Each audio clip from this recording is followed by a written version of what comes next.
여론 여론 뚱타 배종찬 인사이트 K 연구소장 김준일 뉴스톱 대표 두 분 나오셨습니다. 안녕하십니까? 안녕하세요. 이제 한 몇 주 지나니까 예. 한 달 두 달 지나니까 이제 호흡이 맞습니다. 아. 뚱탑. 예. 뚱톱입니까? 뚱탑입니까? 톱? 예, 뚱탑. 원하시죠. 알겠습니다. 뭐가 중요하겠습니까? 알겠습니다. 아니, 뭐가 근데- 중요하겠습니까? 아니 근데 이건 정말 예. 한 번만 말씀해 주세요. 그 톱이 우리가 알고 있는 최정상 TOP가 아니라면서요. TOF입니다. 뉴스톱에 영어로 쓸 때는 NEWS TOF인데 뭐 안 네. 중요한 건데 이게 아. true or fake. 그래서 아. 이게 팩트 체크를 하는 매체의 성격을 나타내는 건데 뭐 한글로는 톱으로 적고요. 그러니까 톱이 되겠다 뭐 이런 얘기입니다. 말씀하셔야 됩니다. 왜냐하면 예. 지금도 여러분 우리 뚱탑이라고 적고 하거든요. 그러니까요. 사실 탑이 아니에요. 토프. 토프가 맞네. 토프가 맞네. 토프가 맞는데 그러니까 탑은 아니네요. 확실히. 일반 우리 청취자분들이 잘 모를 수 있으니까. 그거는 네. 모순 논쟁하고 비슷하면 윤석열이냐 윤석열이냐 이런 거랑 거의 비슷한 그렇죠, 거예요. 그렇죠, 그렇죠. 예. TOF가 True or False. true or false or 아니면 false. true or fake 뭐 이렇게. fake. 참이냐 거짓이냐. 거짓이냐. 네, 그 아, 부분입니다. 좋습니다. 알겠습니다. 좋습니다. 바로 이야기 이어가겠습니다. 예. 자, 지방선거를 국민의힘이 압승을 했습니다. 네. 윤석열 대통령 지지율이 좀 탄력을 받는가 싶었는데 지금 보니까 화물연대 총파업도 있고 또 물가 상승 등등으로 네.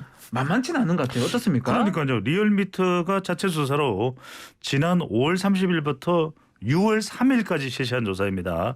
자세한 사항은 중앙선거여론조사 오늘 소개해드리는 모든 조사는 중앙선거여론조사 심의위원회 홈페이지에서 확인 가능합니다. 물론 이것이 이제 선거 이전까지를 포함한 조사 결과이긴 한데 그렇죠. 예. 윤석열 대통령 잘하고 있다는 긍정평가 52.1%, 잘 못하고 있다는 부정평가는 40.3%입니다. 근데 선거 전에 조사하고 비교를 해보면 오히려 긍정평가도 살짝 내려왔고 네. 또 부정평가도 살짝 올라갔어요. 그러면 선거 이긴 효과가 안 나타난 거냐? 그렇죠. 꼭 그렇게 볼 수만은 없는 게 다른 조사에서는 또 윤석열 대통령의 국정수행 지지율이 올라간 조사도 있거든요. 한국갤럽이 자체 조사로 지난 2일 실시한 조사입니다. 네. 선거 바로 다음 날이었죠. 윤석열 대통령의 국정수행에 대해서 어떻게 평가하는지 물어봤는데 이 조사는 윤석열 대통령이 잘하고 있다는 긍정평가가 53%로 직전 조사보다는 2%포인트 올라갔거든요. 올라갔고. 그러니까 이걸 보면은 일단 지방선거 승리 효과는 있기는 있는데 쑥 올라가지는 않는다. 그 원인을 분석해 보면 대통령의 인사 또는 최근에 물가 상승 같은 경제 문제가 또 대통령 집무실 관련한 논란도 완전히 사라지지는 않았거든요. 그 영향도 있고 두 번째가 저는 상당히 주목할 부분입니다. 뭐죠? 제가 전문가들하고도 뭐 자칫 이제 저도 이제 데이터 분석하는 전문가지만 네. 많이 이야기를 해봤는데 윤석열 대통령 지지율을 역대 대통령과 비교하면 안 된다. 왜? 누구랑 비교합니까? 역대 대통령은 임기 초반에 한 70% 80% 그렇죠. 나왔거든요. 예. 윤석열 대통령의 지지율은 그렇게 나오기 힘들다. 왜냐하면은 워낙 대선 때도 보면 팽팽했거든요. 네. 그러다 보니까 지금 50%대 또 60%대 가까운 지지율도 이게 높은 지지율로 봐야 될 가능성도 있다는 거죠. 50% 60%도 상당히 그러니까 높은 것이다. 따지고 보면 문재인의 70%가 윤석열의 50%다. 달리 봐야 될 이유가 글쎄요. 예. 김준일 대표님. 아니 저는 저 의견에 네. 뭐 어느 정도 동의를 하는 게 뭐냐면은 문재인 대통령 퇴임할 때 40%였어요. 그렇습니다. 예, 네. 역대 최고의 최고였죠. 지지율이었어요. 그러면은 냉정하게 좀 보면은 문재인 대통령이 역대 최고의 대통령으로 박수 받으면서 퇴임을 했느냐?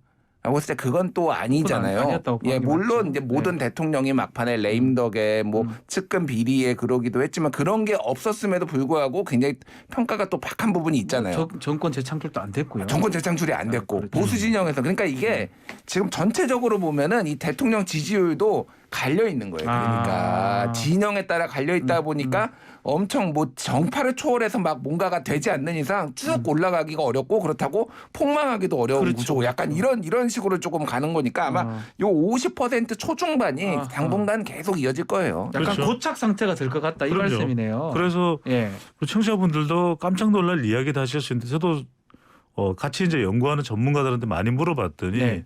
지금의 상황에서는 역대 뭐 박근혜 전 대통령의 70%, 또 이명박 전 대통령의 70%가 지금 윤석열 대통령에게는 50%대일 수도 있다라는 거죠. 기대하기는 좀 어렵다. 뭐 어쨌든 간에 그 와중에 인사 부분에 대해서는 논란들이 계속 많은 것 같습니다. 그러면 특히 신임 금관원장 이복현 전 부장검사 서울 북부지검 부장검사죠. 자, 이 검찰 출신을 금감원 수장회에 맡기는 게 처음인데 자, 이 부분 우리가 어떻게 봐야 됩니까? 이 부분도 일단 대통령 네. 지지율에 영향을 줄 수가 있죠. 대통령 지지율에 영향을 주는 세 가지 요소 3P 분석을 해보면 3P요? 예, 하나는 이제 국정 이념 철학입니다. 음. 그래서 이제 필로소피라고 이야기를 하고요. 또 하나는 정책이니까 팔러시. 팔러시. 그다음에 마지막에 사람이거든요. 근데 피플. 피플이죠. 예. 피플 아니고 피플. 피플. 네. 네. 근데 지금 사람인데 가장 지금 비판받고 지목되고 있는 것이 검찰 출신 인사가 너무 많다. 피플. 물론 능력 있는 인물이라면 그만큼 뭐 검찰 출신 임명하는 것도 또 이해할 수도 있는 부분이죠. 가령 질문을 받았을 때 윤석열 대통령도 이복현 금융감독원 내정자에 대해서 아주 적임자예요. 이렇게 이야기를 했거든요. 네. 그러니까 뭐 경제학과 회계학을 전공했고 아주 구체적으로 이야기를 하더라고요. 근데 문제는 뭐냐면 뭐 여러 명 임명하는데 한 100명 임명하는데 한두 명이 검찰 인사면 요직에 그러면 뭐 그럴 수도 있겠다. 이렇게 할 수 있는데 결국은 인사라는 것은 다양성, 공정성, 균형성이거든요. 이게 될 때 이제 대체적으로 인사는 좋은 평가를 받는데 윤석열 대통령이 그런 이야기를 했단 말이거든요. 이게 문재인 정부 때는 민변으로 도배되지 않았냐. 근데 그 부분은 그래서 문재인 대통령 인사도 비판을 받았던 것이거든요. 네. 그러면 비교를 할 때는 그때는 그게 문제였으니까 나는 그렇게 안 안 가겠다. 하겠다라고 해요. 더 나아지겠다. 사실 이게 더 좋은 선택일 수가 있는 것이죠. 네. 대표님. 네. 그러니까 어제 저는 그 민변 출신들은 아주 도배를 하지 않았냐 이 워딩을 보면서 예. 두 가지를 이제 느꼈어요. 아하. 하나는 굉장히 지금 이 인사 논란에 대해서 조금 억울해하고 있구나. 윤석열 대통령 입장에서는 가장 능력 있는 사람을 가장 적재적소에 지금 하고 있는데 네. 한마디로 왜 이렇게 난리야? 약간 예. 그래서 그런 마인드가 하나가 보였고 또 하나는 도배를 하지 않았냐. 이게 사실은 조금 자극적이잖아요. 도배, 예. 예. 그러니까 이런 겁니다. 이거는 뭐냐면은 도배를 했으니까 나도 도배하겠다. 방금 우리 배종찬 소장님하고 맥락이 같은데 사실은 반대로 얘기를 했어요. 도배를 했지만은 우리는 그렇게 하지 않겠다 해야 되는 그렇지 거 아니에요? 하지 않겠다라고 하거나 요거를 이제 네. 다른 방식으로 조금 정제된 언어로 해야 되는데 그 억울함이 있으니까 툭 튀어나온 게 도배를 했으니까 그러니까 이거를 어떻게 보면 정파적으로 좀 이 공격 이 지금 지적을 예. 공격으로 받아들이고 있구나라는 것도 늘리는 건 소위 말해서 야 좌파 정권 때 그렇게 도배를 했는데 너희 좌파 언론들 지금 이거 지금 지적하는 거 이거 말이 돼? 약간 이런 게 은연중에 딱 보였다라는 거예요. 네. 그래서 이게 이제 저는 내로남불이라고 보통 얘기를 하잖아요. 그게 아니라 니불내불. 그게 무슨 소리죠? 네가 불륜했으니까 내도 불륜하겠다. 이게 도배를 해. 아니, 그러니까 그런 거죠. 그러니까 그런 의미다. 우리도 니불내불. 검찰 출신 네. 도배하겠다라는 거나 마찬가지죠. 이렇게 그러니까 네. 사실은 대통령이 이런 식으로 얘기를 하면 안 됩니다. 아하. 저는 적절하지 않았다고 보고요. 예. 문재인 정부의 실정, 뭐 내로남불, 그리고 인사 편중 이런 거 지적을 해가지고 대통령 된 거 아닙니까? 그렇죠. 그럼 우리는 달라야 된다라는 거를 보여줘야 되고 말이라도 최소한 그러면 이런 부분에 있어서 검토를 해보겠다라고 해야 되는 건데 이게 너무 좀 세게 나왔다. 센 것이다. 그러니까 이제 예. 가뜩이나 이제 사람들이 예의주시하는 부분이거든요. 윤석열 대통령이 이제 검찰 출신이니까 이게 자칫 검찰 공화국 되는 거 아니냐 그런 또 인식이 있거든요. 그런 우려도 있고 그러면 이제 대체로 그런 걸 불식시키는 시도가 윤석열 대통령에게 더 통큰 정치가 될 수 있죠. 물론 이제 우리가 싸잡아 비판하는 것은 그것도 문제일 수도 있습니다. 왜 네. 검사 출신들도 얼마든지 역량이 있으면 사회 곳곳에 이제 요직에 배치될 수도 있겠죠. 그래서 이제 윤석열 대통령이 그 이야기를 합니다. 미국도 이 어터니, 네. 저는 애터니라고 발음을 하는데 어터니, 이 법률 어턴이라고 합니다. 예. 관계자들이 법조인들이 많은 곳에 조직이 배치된다. 예. 미국은 또 미국의 그런 문화가 있는 것이고요. 또 무작정 미국이 그렇게 임명직에서 검사 출신들만 연방 검사 출신들만 빼다가 다 이렇게 곳곳에 또 이 배치하고 이런 건 아니거든요. 체계가 많이 다르죠. 그렇죠. 그러니까 우리하고 문화가 다른 측면이 있기 때문에 결과적으로는 다양성입니다. 그리고 국민들의 또는 또 야당에서 비판이 나올 수밖에 없는 것은 다양성이기 때문에 지역 안배, 학교 안배 또 이게 어느 때는 어느 때가 아니죠.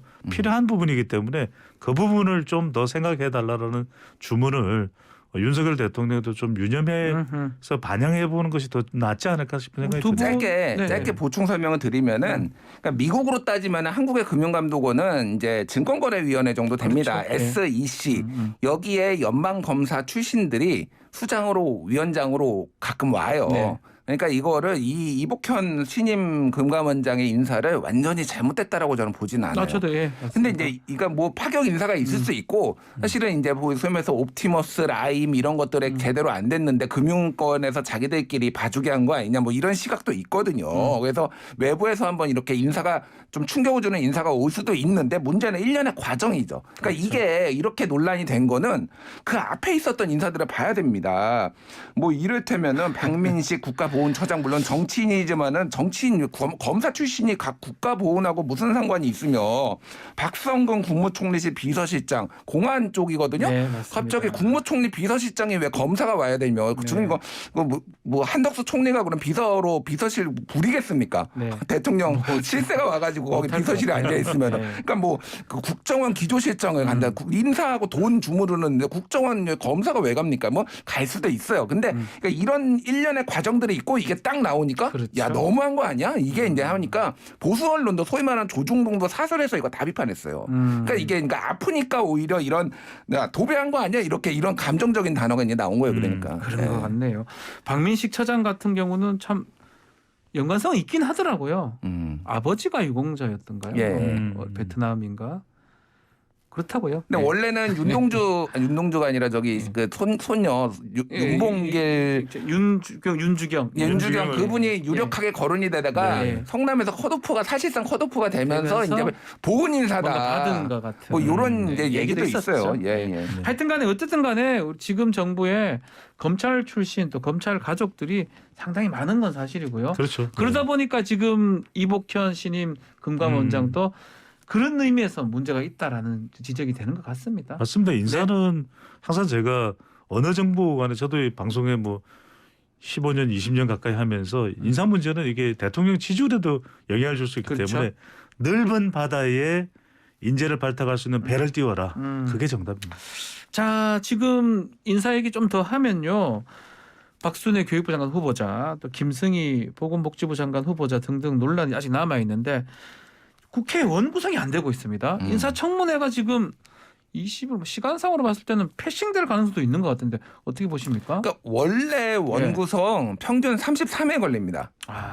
예. 그러면은 국회 끝나고 예. 이렇게 되면은 이게 아주 비정상적인 거 아니에요. 통상 관례로 봤을 때 지금 엄청나게 지체되고 있다라는 건 아닌데 네. 이게 왜냐면은 이 대통령 선거가 이렇게 이제 와버리니까 이게 막 이 원구성하고 겹치고 인사하고 뭐 이런 문제가 발생을 하는 거지. 그렇죠. 아주 늦어지는 건 아닌데 문제는 더 늦어질 가능성이 높아지고 있다라는 게 지금 상황상 문제예요. 뭐 합의가 안 되고 있어요. 합의가 전혀 안 되고 예. 있어서 방금 말씀하셨듯이 인사청문회.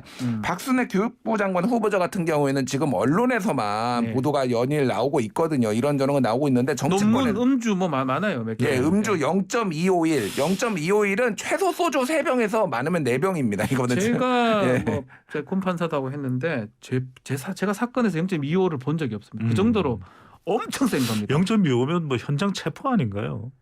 아유, 뭐 특별한 징역형이 있는데 될 수 이게 있는. 이제 선고 유예가 됐으니까 뭐가 있는 거 그게 좀 아니냐. 문제가 있는 거 아니냐. 그거가 예. 있는 거고 뭐 논문에 이제 뭐 그래서 뭐 갑질 논란 네. 뭐 이런 것도 있으니까 이거를 근데 민주당이 전혀 의제화하지 못하고 있다. 그렇죠. 이거가 이제 문제인 거죠. 그러니까 되겠네요. 청문회에서 그런 거 잘 해야 되는 건데 어쨌든 내용도 중요하고 이제 그런데 빨리 협상을 해야 될 필요성이 있는데 법사위원장 때문에 지금 완전히 뭐 진척이 안 되고 있다 이렇게 봐야 될 것 같아요.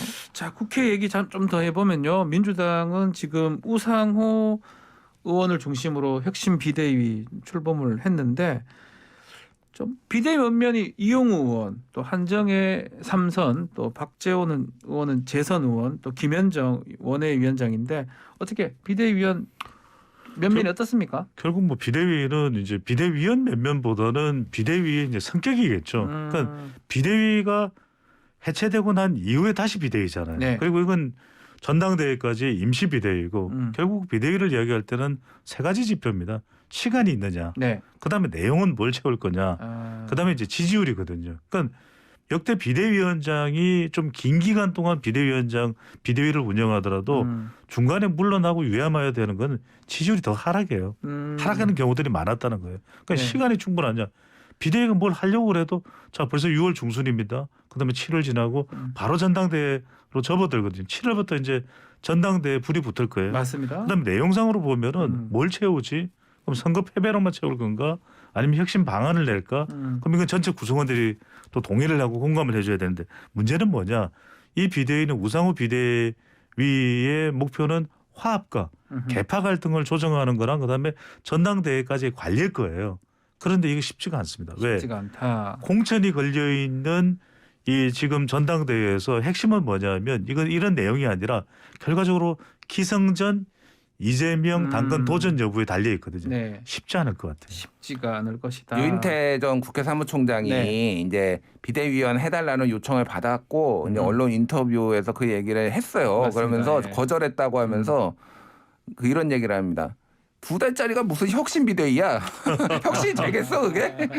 시간이 너무 부족하다는 거죠. 한 1년이면 몰라도 네. 무슨 혁신이야? 그러니까 관리형 그런 비대가 될 수밖에 없다. 관리형 전당대회가 그리고 코앞에 전당대회. 있기 때문에 뭐 하나 하기가 쉽지 않아요. 누구한테 이 혁신은 누구한테 유리한 것이냐, 누구한테 네. 불리한 것이냐. 이 룰 뭐 지금 룰 개정 가지고도 예를 들면 뭐 대의원의 비중을 그러니까 전당대회에서 차지하는 비중이 그렇죠. 45%거든요. 그거를 뭐 20% 이하로 낮춰야 된다. 뭐 국민 여론조사를 더 늘려야 된다. 아니다. 권리당원을 늘려야 된다. 각자 다른 얘기하고 있는데 3개월도 당원권은 투표권을 주는 것도 3개월로 줄여야 된다. 뭐 이런 얘기들이 다 유불리에 걸려 있어요. 네. 하나도 못할 겁니다. 제가 자, 이재명 얘기를 네. 했습니다. 이재명 의원인데 책임론 관련해서 조사를 했던 게 있네요. 이재명 의원의 이번 지선 결과에 대한 책임 네. 어떻게 나왔습니까? RN서치가 뉴스핌의 의뢰를 받아서 지난 4일부터 6일까지 실시한 조사입니다.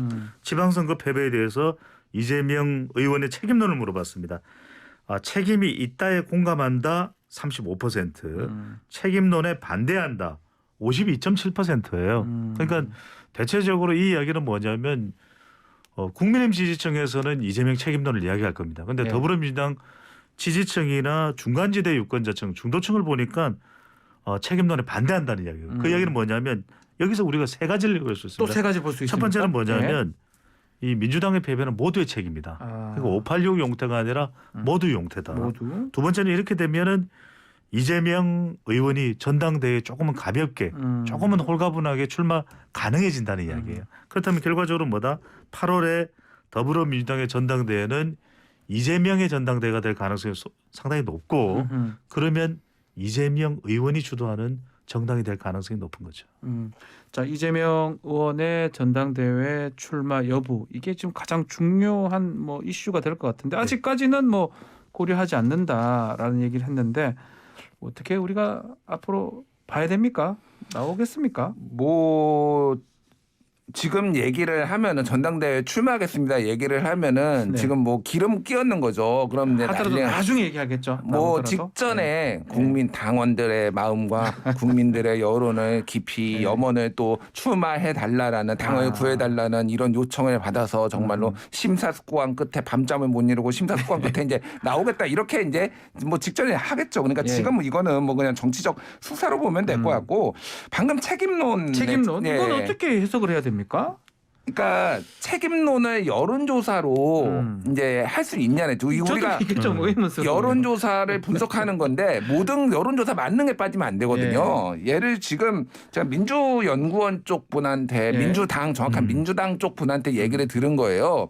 민주연구원이 지난 대선 때 네. 대선 이후에 왜 대선에서 패배했는지 보고서를 작성을 했습니다. 네. 근데 지금 공개를 못 하고 있어요. 음. 당에서 공개를 하지 말라고 해서. 음. 왜냐하면은 이게 누군가가 책임을 져야 되는 상황이면은 문제니까. 예. 그러면은 문제가 발생 당의 화합에 근데 이게 지금 민주당의 현실이에요. 아니 문제가 있으면은 누가 책임을 져야 되는지에 대해서 그 책임이라는 게 꼭 뭐 인사사상의 책임도 있지만은 패인 분석이잖아요. 그럼 그렇죠. 이게 오답 노트를 적어야지 그 다음에 공부를 더 잘할 거 아닙니까? 근데 이걸 지금 민주당 덮고 있어요. 어저께 제가 그 초선 의원들이 초청을 해가지고 제가 토론회 갔거든요. 네네. 지방선거 대선 토론회 그래서 저랑 그 이은영 휴먼앤 그 데이터 소장님이랑 그리고 최병천 민주연구원 전 부원장이랑 3명이 발제를 했는데 저는 제 거는 비공개가 됐습니다. 언론에. 좀 강하게 얘기를 하셨나요? 아니 강하게 얘기한 게 아니라 네. 민주당 의원분들이 합의가 안 된 거예요. 이게 또 바깥의 여론에서 내부 분열로 비치네 누구를 저격하는 걸로 비치네 그래가지고 그래서 기자들이 왔다가 이은영 소장님 것만 듣고 그럼 다 나가주세요 해가지고 기자들이 그냥 뭐 거친 말로 하면 빡쳤어요. 아니 무슨 토론회를 하는데 비공개가 어딨냐. 그러면서 그 기사가 비판하는 기사가 김 엄청 대표님이 쏟아졌어요. 지금 공개를 하시죠 단독으로. 아니 제가 그 나중에 그래서 설명을 했어요. 그래서 주최 측에서 이런 얘기가 나왔다고 설명을 했는데 이게 지금 민주당의 현실 제가 그분들을 비판하는 게 아니라 이 정도로 말을 못하고 좀 조심스러워하는 분위기면은 이게 평가가 제대로 되겠냐라는 그렇죠. 거예요. 네. 예. 좀 책임론을 여론조사한다는 것 자체가 조금 어폐가 있는 것 같다는 저는 공감이 되는 것 같은데. 그렇죠. 그러니까 지금 여론 이거 인기잖아요. 킹 박지훈 진행자가 이야기를 했듯이 또 김준일 네. 대표도 말씀하셨듯이 그런데 이제 정치권에서는 이 여론을 활용을 하는 거죠. 그렇죠. 그래서 무서운 겁니다. 그렇죠. 그래서 우리가 논란이 예상될 수 있다는 것이 그러니까 여론과 또 정치 현상과 또 결부를 지을 수밖에 없거든요. 그렇다면 이재명 의원이나 이른바 친명계의 의원들은 봐라 이게 우리한테만 책임이 있는 게 아니지 않냐 이런 접근이 시도될 가능성이 상당히 다분히 있는 거죠. 알겠습니다. 자 민주당도 그렇고 국민의힘도 지금 당권 경쟁 모습이 좀 이런 게 좀 어색하긴 한데 이준석 대표하고 정진석 의원하고 갈등이 상당히 커진 것 같아요. 지금 네네. 말들이 좀 더 세지는 것 같다는 모양새입니다. 그러니까 결국 이게 왜 그럴까 그러면은 대선 때는 또 대선 이전에 선거운동할 때는 투스톤즈 네, 충돌 기억나실 거예요. 어이 뭐야 네. 투스톤즈 석 아니야 돌 아니야. 진석, 준석. 그때는 대선 때는 네. 이준석 윤석열. 아 죄송합니다. 지금은 네. 또 이제 새로운 네. 시즌 2가 된 겁니다. 투스톤즈 지금 투스턴즈. 이준석 정진석. 예. 그러니까 국회 부의장과 당 대표의 충돌 이게 사실 다른 당이야 같은 당이거든요. 근데 무슨 이야기냐면 결과적으로는 이게 정진석 국회 부의장은 뭐 선을 긋고 있지만 이게 당권일 거예요. 결과적으로는 당권을 어떻게 앞으로 이제 누가 잡느냐 어떻게 잡느냐가 중요한데 혁신위를 만들고 세 가지죠. 혁신위 만들었죠. 호남 공들이기 하죠. 또 우크라이나 왜 갔나 우크라이나 와가노 이게 지금 또 유행어가 되고 있거든요. 그러다 보니까 여기 처음 들었는데. 드세요. 예. 네. 그러다 보니까 지금 이준석 축이기 아니냐 이른바 그래. 그렇더니 이제 이준석 대표는 또 현지에서 육모방망이를 올렸어요. 네. 정진석을 겨냥한 것이다 이런 얘기가 나올 정도니까 결국 이건 뭐냐 내년에 있을 혁신이 설치하고 이런 것들이 이 공천까지 논의할 수 있기 때문에 당권 결국 이것이 공천과 연관되고 이것이 결국 뭐가 되겠습니까? 친윤 이른바 반윤까지는 않을 테고요. 지금 임기 초반이니까 윤석열 대통령의 이른바 친윤 비윤 대결이 서서히 본격화된다고 볼 수 있는 것이죠. 시간이 많이 남았는데요. 벌써부터 이거를 한다는 게 참 저는 좀 이해가 안 되는데요. 어떻습니까? 그러니까 뭐 일종의 존재감 드러나기, 인정투쟁 뭐 이런 걸로 봐야 될 것 같아요. 어쩐지 정진석 정책 부의장이 최근에 가장 눈에 띄는 행보 같긴 합니다. 그러니까 이렇게 하면서. 왜냐하면은 예. 자, 뭐 당내 주자들이 여러분이 있잖아요. 중진 의원들 유력하게 얘기가 되는 게 뭐 권성동 원내대표가 그렇죠? 나올 수도 있는 거예요. 원내대표잖아요. 언론 노출 정말 많습니다. 네. 안철수 위원장은 이제 의원은 이제부터 이제 본격적으로 뭔가를 할 거예요. 그리고 대선 후보급이니까 존재감이 워낙 크잖아요. 여론이 쫙 주목을 받을 거예요. 근데 상대적으로 당내 최다선인 정진석 의원 같은 경우에는 공천관리위원장을 했지만은 이제 선거가 끝나고 여론의 주목을 끌어낼 방법이 없는 거예요. 맞아요. 어떻게 보면은 이준석, 전진석 두 사람이 윈윈일 수도 있습니다. 요즘 서로 약속 대련입니까? 뭐 약속 대련까지는 아닌데 아하. 서로 이렇게 뉴스를 만들어주고 아. 서로 뉴스에 나오고 이러면서 양쪽의 지지자들, 자기 지지자들의 결집하는 효과가 있는 거예요. 그러니까 이제 김기현 전 원내대표 같은 경우는 최근에 공부 모임을 만들었다라고 해서 이제 조금 물밑에서 쭉 올라오고 이런 전략이고 어쨌든 그러니까 이거는 전략적인 노이즈 마케팅이다 이렇게 봐야 될 것 같아요. 그래서 언론들이 받아쓰기 딱 좋은 뭐 몽둥이 나오고 개 나오고 기차 나오고 막 이게 제목으로 뽑기 딱 좋거든요. 이게 전략적으로 이렇게 하는 거예요. 근데 이게 공천이 빌미가 됐다라고 네. 또 분석해 버릴 수밖에 없는 이유는 바로 정진석 국회 부의장이 정미경 최고위원의 공천을 거론했거든요. 분당을 분당을의 그 예. 당협위원장이죠. 맞습니다. 공천이 아니라. 예. 근데 그것도 아니 왜 수원인데 왜 옮겼어? 그러니까 굳이 그 부분을 콕 집어서 이야기할 이유는 없었을 텐데 그렇게 이야기한 건 역시 충청 맹주. 실제로 이제 정진석 국회 부의장도 연말까지 부의장직을 또 이제 벗어나면 또 당권에 도전할 수도 있는 거잖아요. 그렇죠. 그런 네. 부분도 감안됐다고 봐야 되죠. 지금 말씀하신 것처럼 국민의힘의 공천 룰은 보면 당원도 있지만 민심도 50% 반영이 됩니다. 그럼요. 그러다 보니까 인지도가 상당히 중요하거든요. 그렇죠. 잊혀지면 안 된다 이런 생각들이 정치인들이 있는 것 같아요. 그러니까 그게 왜 들어갔냐면요. 그러니까 소위 말해서 이제 폭망했을 때가 네. 있잖아요. 그런 이후에 이 당에 대해서 좀 쇄신을 해야 되겠다. 그렇죠. 그러니까 당원들이 너무 이제 강성이다 보니까 여론조사를 넣으면은 당신과 민심의 괴리를 좀 반대로 줄일 수가 나오니까. 있다라고 예. 해서 했는데 이제는 이게 이제 당이 커지고 뭐 이러니까 네. 그러면 인지도 싸움이 되는 거냐 이제 이런 논란들이 있는 거예요. 그래서 네. 그거는 아마 그거 조정하는 게 꽤 신경전이 있을 텐데 합리적으로 되겠죠. 그 네. 부분은. 예. 저 다른 당권 주자들 뭐 예를 들어서 안철수 의원 같은 경우도 공부 계속해가 될 일은 아닌 것 같기도 그렇죠. 하고요. 공부 모임을 발족하긴 한 것 같아요. 그렇죠. 근데 의원들하고 좀 자신의 의원들을 좀 지지하는 의원들을 만들어야 되는 거 아닙니까? 결과적으로는 뭐 안철수 의원에게 가장 요구되는 사항은 좀 대중성, 좀 더 폭넓은 대중성을 확보할 수 있는 걸 거예요. 네. 그래야 이제 자기 기반이 더 생기는 것이고 특히 이제 좀 합법이나 또는 연설 능력이나 이런 부분들이 상당히 또 요구되는데 결과적으로는 원내 입성했겠다. 이제 내년에 당권 도전하고 대권 도전하는 것이 안철수 의원의 로드맵 아니겠습니까? 그렇겠죠. 아마도. 그런 결과적으로는 최근에 이준석 대표의 우크라이나 행보에 대해서도 살짝 견제하는 그런 또 발언을 했거든요. 네. 그 이야기는 당의 기반이 없는 안철수 의원이 쫓을 수 있는 세력 기반은 윤핵관 내지 뭐 윤석열 대통령과 가까운 걸 거예요. 이른바 이제 친윤 기반으로 스며들 수밖에 없다. 이런 이야기가 나오고 있는 상황이기 때문에 그러면 결과적으로는 이준석 대표와 됐든 또는 당내에 이른바 비윤이라고 이야기할 수 있는 세력과 좀 충돌이 있을 텐데 그래도 지금은 윤석열 대통령의 주변 세력 그러니까 이 친윤이 주도할 수밖에 없거든요. 이 기반을 타고 구름에 올라타서 대권까지 나가겠다는 것이 안철수 의원의 목표와 또 시도라고 봐야 되겠죠.